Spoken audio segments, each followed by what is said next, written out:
Bismillahirrahmanirrahim. Pembahasan kitab Ihya ya, sudah sampai pada Kitabu Adabis Sama'i wal Wujdi, yaitu kitab membahas tentang adab mendengarkan dan merasakan. Itu kita sudah sampai pada amma ba'du ya. Mukadimahnya sudah kita bahas pada minggu yang lalu. Mukadimahnya cukup luar biasa ya. Imam Ghazali ya, alhamdulillahilladzi akhraqa quluba awliyaihi binari mahabbatihi ya, segala puji Allah yang telah membakar hati para kekasihnya dengan api cintanya. Ini sangat sofistik sekali ya. Wastaraqqa himamuhum wa arwahuhum bisauqi ila liqa'ihi wa musyahadatihi wa waqafa absaruhum wa basairuhum ala mulakhadati jamali hadratihi ya, terus sampai amma ba'du. Fa innal quluba, maka sesungguhnya hati, wasyara'ira, dan sarair. Sarair itu rahasia-rahasia. Jadi sesungguhnya hati ya, hati ini juga bertingkat-tingkat ya. Tidak sebatas hati yang dipahami oleh orang umum gitu. Karena ada tingkatan hati menurut hadis Nabi, ada sodr, ada qalb, ada fuad ya. Ini tingkatan-tingkatan hati. Ya. Sodr itu ya hati yang terluar. Kemudian qalb itu masuk di dalam. Fuad itu ada di dalamnya. Ya. Wasaroir, ya, saroir ini berkaitan dengan rahasia-rahasia yang dirasakan oleh hati.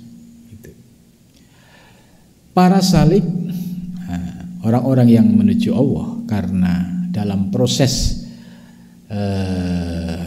kehidupan sehari-hari tidak lepas dari zikir dan riyadhah, itu pasti ketika hatinya merasakan kebersihan dan kesucian, itu akan memperoleh yang namanya limpahan asror, limpahan rahasia-rahasia ketuhanan. Itu. Maka hatinya orang-orang yang ahli riyadhah itu pasti istimewa, karena istilahnya ya sudah memiliki koneksi yang istimewa, yaitu terkoneksi dengan ya, sumber ilmu itu. Tapi kalau hati yang tidak pernah dibuat zikir, dibuat riyadhah mujahadah, ya hatinya semakin gelap, semakin keras.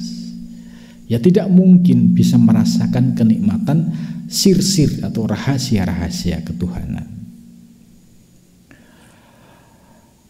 Qazainul asrar. Gitu. Fa innal quluba wasyarair khazainul asrar, itu menjadi simpanan segala rahasia. Jadi menjadi khazanah. Wa ma'a tinul jawahir, dan menjadi ma'atin itu ibarat kayak tambang yang tersimpan ya. Tapi di sini jawahir, yaitu permata.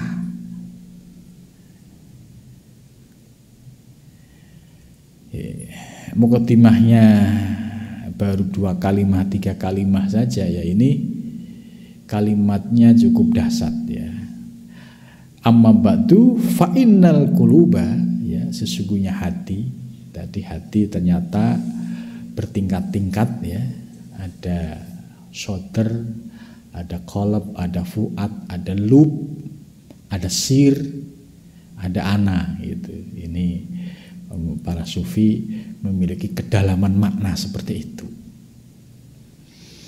Wasaroir, ini ya rahasia-rahasia yang diperoleh oleh hati yang bersih dan jernih. Ini bagi hati para arifin billah, bagi hatinya para salik, pasti memperoleh limpahan cahaya-cahaya ilahiyah itu. Hati yang demikian ini ternyata menjadi perbendaharaan asror, perbendaharaan rahasia-rahasia ketuhanan. Maka para arifin billah, ya, beliau tidak banyak bicara, ya, banyak diamnya. Tapi di balik diamnya ini ada rahasia yang disembunyikan, karena di dalamnya ya seolah-olah beliau ini menyimpan khazanah rahasia-rahasia ketuhanan itu. Nah, ketika berbicara kata demi kata itu langsung lembus ke dalam hati, itu langsung nembak, ya, langsung ngena. Nah, ini yang disebut asror, bisa menerangi hati orang-orang yang mendengarkan kalamnya. Itu karena sudah terbuka, ya, istilahnya sudah ada passwordnya, sudah ada memperoleh kuncinya. Dan juga hati yang bersih, yang jernih juga sebagai ma'adinil jawahir, ya, ibarat emas dalam sebuah tambang, ya. Ini bukan emas tapi permata, ya. Bisa dibayangkan kalau diamnya seorang arifin billah, ya, itu ternyata menyimpan permata yang sangat luar biasa. Itu. Ini orang-orang yang dikenal dengan arifin billah, orang-orang yang hatinya bersih, ya, jiwanya bersih gitu. Maka secara otomatis asror ilahiyah ini akan muncul. Ya, berbeda dengan orang yang hatinya masih gelap itu. Ya, sulit hati ini untuk menerima limpahan cahaya ilahiyah. Jadi logikanya sederhana. Kalau gelas ini bersih, ya, nyucinya, maka air yang dituangkan dalam gelas itu akan terlihat jernih. Tapi sebaliknya kalau gelas itu kotor, ya, maka air yang dituangkan dalam gelas itu ya tidak akan kelihatan jernih. Ini ibarat hati kita. Kalau hati kita itu bersih, maka secara otomatis akan diberikan limpahan asror ilahiyah. Tapi kalau hati kita itu dipenuhi dengan hubud dunia, cinta dunia berlebihan, kemudian tidak pernah digunakan untuk zikir, kemudian ditambah terbiasa dengan kemaksiatan, ya, semakin hari semakin gelap, sehingga sulit untuk bisa menerima cahaya ilahiyah. Karena itu kita bisa memahami kenapa para salik ini kok disuruh zikir dan riyadhah. Ya, tujuannya supaya hati ini bersih. Nah, untuk membersihkan hati ini nggak bisa pakai cara instan, ya, praktek zikir instan, saya seminggu makrifah itu nggak ada, karena Nabi sendiri, ya, Rasulullah sendiri yang maksum, proses kholwatnya di Gua Hira itu pun, ya, beliau 15 tahun. Ini proses tazkiyatun nufus, tasfiyatul qulub itu tidak sesederhana ya, apalagi kalau ada orang istilahnya ngobrol ma'rifah yang instan itu, bayar sekian nanti dijamin ma'rifah itu. Jadi tidak sesederhana itu. Wa qad tawiyat fiha jawahiruha kama tawiyatun nar fil hadid wal hajar. Sebagaimana ya tawiyat itu artinya melewati fiha di dalamnya apa jawahiruha yaitu mutiara-mutiaranya, kama tawiyat nar sebagaimana melewati apa an-naru api fil hadid di dalam besi wal hajar dan batu. Jadi maksudnya besi ini kalau dipanasin ya itu lambat laun besi ini juga bisa menjadi lunak, bisa dibentuk. Begitu juga hati kita. Nah, hati kita ini ya dengan zikir dan riyadhah tadi. Karena hati ini kan aspek batin, kemudian kotoran-kotoran batin juga di dalam aspek batiniah juga. Lah cara menyucikan tidak bisa menggunakan operasi secara medis ya, tidak bisa, tapi melalui zikir dan riyadhah mujahadah. Hati siapapun sekotor apapun kalau dia sudah mulai istiqomah dengan zikir, istiqomah dengan riyadhah mujahadah, pasti ya lambat laun akan mengalami sebuah proses pembersihan ya secara bertahap.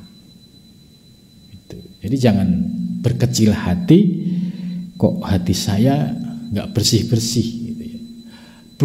Bukan nggak bersih-bersih, tapi perlu keistiqomahan secara terus-menerus supaya bisa menemukan mutiara-mutiara yang tersimpan di dalam hati itu. Jadi kalau sudah bersih, ya mutiara ini akan keluar. Sama kayak tadi, kalau besi itu dipanasin, ya yang biasanya besi keras, tapi ketika dipanasin dengan suhu tertentu, ya bisa menjadi lunak. Ya, begitu juga hati kita.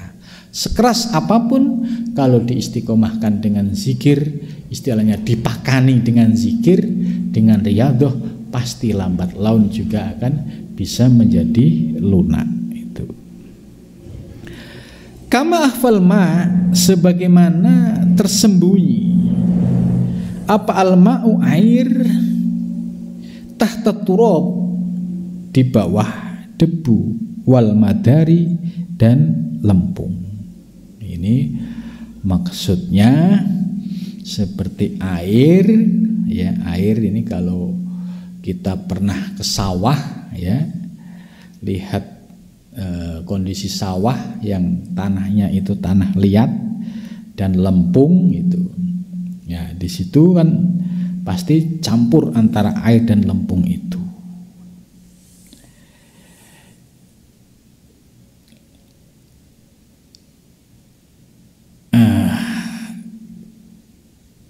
Di antara air dan tanah lempung tadi ya, pasti kalau ya dibiarkan ya, itu ya airnya akan ngumpul dengan sendirinya itu. Sekalipun tadi campur aduk itu pasti nanti dalam waktu tertentu ya air ini akan nampak muncul gitu. Wala sabila dan tidak ada jalan ila istisyarati khofayaha untuk membangkitkan hal-hal yang tersembunyi di dalam hati illa biqawadhis sima, kecuali dengan pemicu yaitu sima. Ya sima itu ya mendengarkan yang meresapi yang hingga masuk ke dalam hati. Itu sima. Ya contoh begini. Kalau ada seorang pemuda yang dia mendengarkan lagunya lagu tentang kasmaran, itu dia akan larut terbawa oleh lagu itu. Ya, ini disebabkan faktor simak mendengarkan. Nah, bagi para salik, ya orientasinya tidak seperti pemuda tadi. Seorang salik itu ya orientasinya menuju Allah, orientasinya wusul ilallah. Ketika dia sudah mulai terbuka mata batinnya, maka dia akan bisa merasakan apa yang didengar itu semakin menambah kerinduan dengan Allah Subhanahu wa ta'ala, karena sudah memahami hakikat yang hakiki. Jadi sudah berbeda kalau seorang pemuda dengerin lagu yang istilahnya lagu-lagu romantis, itu kalau yang tidak terkena ilmu tasawuf hakikat ini pasti orientasinya ke romantisme cinta yang sifatnya manusiawi. Tapi kalau seorang salik yang sudah memahami hakikat, terbuka dari aspek hakikinya, ya dia meninggalkan ragu romantisme, itu rasa rindu perjumpaan dengan Allah itu semakin muncul karena memahami hakikat di balik alam semesta. Nah, ini yang disebut dengan illa biqawadihis simai.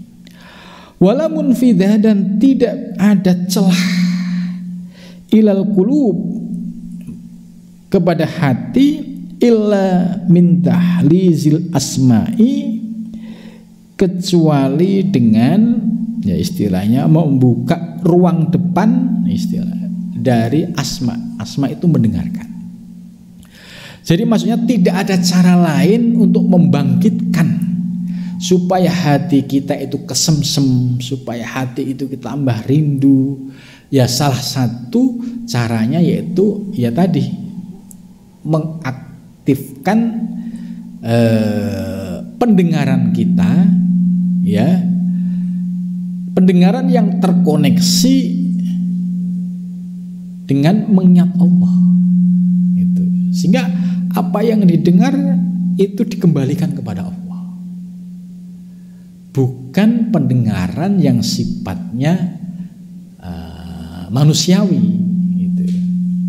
Kalau pendengaran umum yang manusiawi ini kan tidak bisa menyadarkan, tidak bisa menghadirkan tentang kerinduan kepada Allah. Tapi bagi para salik, ya mendengarkan lagu, musik gitu, itu semakin rindu, semakin dalam, semakin menikmati.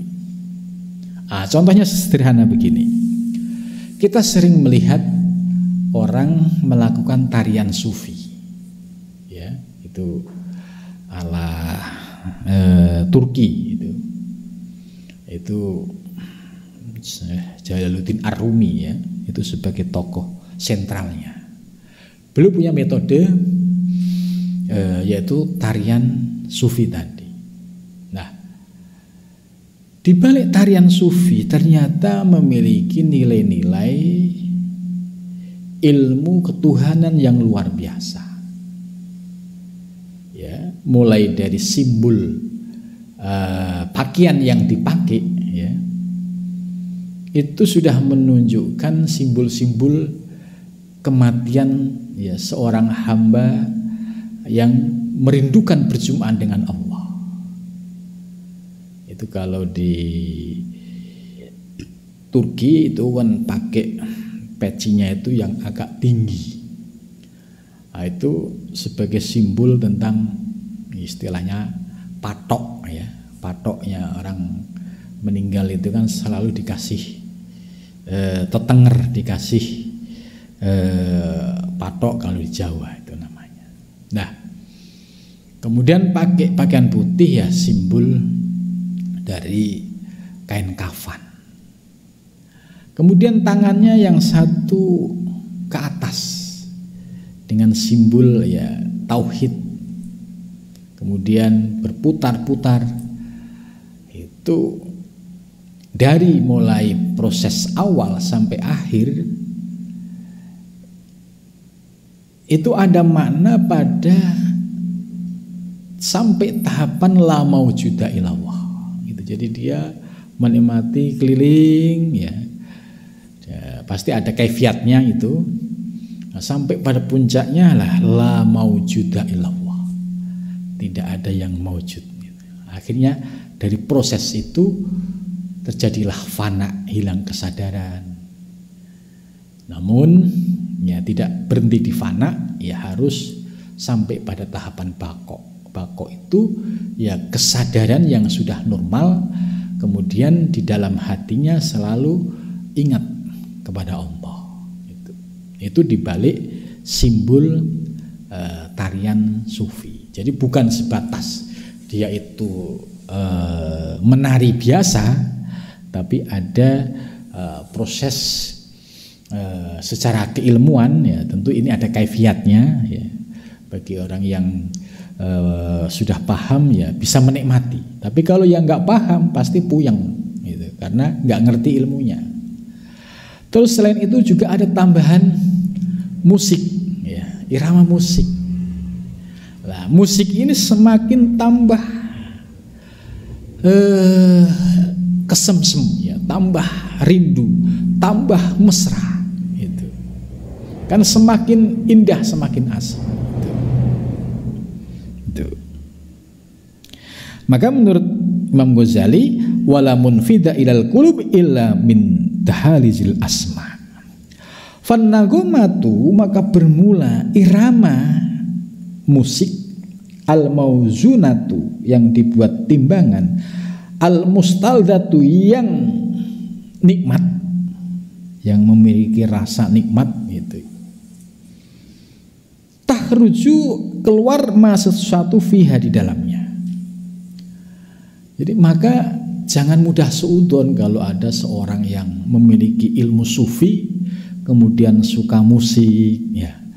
Itu jangan disuudzoni, karena zuknya, rasanya sudah beda dengan pemain musik yang awam. Sudah masuk rasa ilahiyah. Jadi kita nggak boleh suudzon. Misalkan ada seorang sufi kok suka musik gitu, terus kita suudzon itu katanya sufi, kok suka musik, musik kan haram ya, haram menurutmu gitu, karena kamu lupa sama Allah. Tapi dengan musik ini justru merasa mesra, gimana coba? Ilatul hukminya haramnya mana? Kan nggak ada. Haram itu kan kalau menyebabkan lupa kepada Allah. Tapi dengan musik justru merasa dekat, merasa mesra, merasa kesamsam, merasa ini ilatul hukumiyah haram nggak ada, karena yang ada kemesraan. Gitu. Nah, maka jangan dipandang ya, sama kalau ada seorang sufi yang sudah ngerti ilmunya, sudah mengamalkan ya, sekalipun dia hanya megang gitar atau megang piano, tapi di situ sudah ada zuk, sudah ada rasa, dan itu pasti memiliki nilai-nilai spiritualitas yang tinggi. Itu. Makanya para sufi ini unik ini. Dan Imam Ghazali ya dalam hal ini ya memahami kalau ada para sufi yang demikian gitu. Wa tadharu mahasinaha, karena akan nampak keindahannya. Au masawiha. Faliyat huru, dan tidak nampak minal qalbi, dari hati, inda tahrik, ketika bergerak. Itu sebab tidak akan nampak di dalam hati ketika tahrik, yaitu bergerak, illa ma yahwihi, kecuali sesuatu yang tersimpan, yang terkandung di dalamnya. Itu maka tadi saya sampaikan ya, seorang penari sufi yang dia seorang salik ya. Jadi kalau penari sufi yang di Turki ya, itu kebanyakan pengikut Naqsabandiyah ada, kemudian pengikut Maulawiyah atau tarikatnya Ar-Rumi juga ada. Lah, semua itu ada ilmunya gitu. Kalau dia sedang asik maksud menikmati ilmu itu, ya yang ada ya keindahan dan kemesraan gitu. Tapi bagi yang tidak paham, ya mereka hanya melihat sebatas dohir. Oh itu kiai kok senang musik gitu. Oh itu katanya orang sufi kok senang musik gitu. Padahal ya di balik semua itu ada asror, ada rahasia ketuhanan yang orang lain tidak tahu, yang dirasakan oleh seorang sufi. Kamala yursihu, sebagaimana tidak bisa menyaring al-ina, sebuah tempat, illa bima fihi, kecuali dengan apa yang ada di dalamnya. Jadi sebagaimana sebuah tempat saringan ini tidak bisa menyaring kecuali apa yang ada di dalamnya. Jadi artinya ya para sufi ketika mendengar musik terkoneksi ya langsung ke hadratul ilahiyah, dan ini tidak bisa dirasakan oleh orang awam. Itu fasima, maka bermula simak lil qalbi, ya, jadi hati yang sedang asik menikmati sebuah alunan-alunan suara, alunan musik, alunan-alunan ya suara yang indah itu. Mihakun itu sebagai ukuran sotikun yang benar. Jadi hati ini kalau lembut itu bisa menikmati. Tapi kalau hatinya orang keras itu, nggak pernah zikir, itu ya susah untuk bisa merasakan kenikmatan. Ya paling dikit-dikit kafir, dikit-dikit syirik, dikit-dikit bid'ah gitu. Karena hatinya keras, tidak melihat sisi keindahan dan sisi kelembutan gitu. Wa mi'yarun, dan sebagai ukuran, wa mi'yarun natikin, ya, sebagai ukuran natik itu orang yang memiliki kemampuan untuk berpikir dan berakal, ya, berbicara dan berakal. Fala yasilu nafsu sima ilaihi, maka tidak sampai nafsu sima ilaihi illa wa qad taharraka fihi ma huwa al-ghalib alaihi. Jadi tidak bisa jiwa orang yang mendengarkan untuk sampai kepada Allah kecuali sudah tergerak di dalamnya apa yang sudah menjadi kebiasaannya. Mawal ghalib alaihi. Wa idza kanat al-qulub bit-taba muti'atun, apabila ada hati itu dengan karakternya itu taat kepada apa yang dia dengar, hatta abadat bahwa biwaridatiha mukaminuha wa kasafat biha an masawiha, dan tersingkap apa yang ada di baliknya, wa adharut mahasinaha, dan nyata keindahan-keindahannya, wajaba sarhul qauli fis sima, wajib untuk menjelaskan ucapan fis simai, di dalam simak mendengarkan, wal wujdi, wujud itu tadi orang yang sudah merasakan kenikmatan batin itu. Jadi orang yang berawal dari mendengar kemudian diresapi, dihayati sampai hatinya itu menikmati, merasakan. Wa bayanu ma fihi minal fawaid, dan penjelasan terkait dengan kedua hal ini banyak sekali faedah-faedah dan afat. Ingat, ada faedah tapi ada juga bahayanya. Wa ma yastahibu fihi minal adab wal hayat, dan juga sesuatu yang disunahkan pada duanya, yaitu adab dan hayat, yaitu keadaan-keadaan. Wa ma yatarraqu ilaihima min khilafil ulama fi annahuma minal mahdurat awil mubahat, ya, juga akan dijelaskan terkait perbedaan para ulama apakah itu termasuk dilarang atau diperbolehkan. Wa nahnu nuwaddihu dzalika fi babaini. Kami akan menjelaskan hal tersebut pada dua bab, yaitu bab awal fi ibahatis simak. Bab pertama akan menjelaskan tentang diperbolehkan simak. Kemudian bab kedua fi adabis simak, membahas tentang adabnya simak, wa asari dan pengaruhnya fil qalbi di dalam hati, bil wujdi dengan merasakan, wa fil jawarih dan dengan anggota badan, biruqasi wa za'ami wa tamzikis syam. Mudah-mudahan dua bab ini akan kita bahas pada minggu yang akan datang.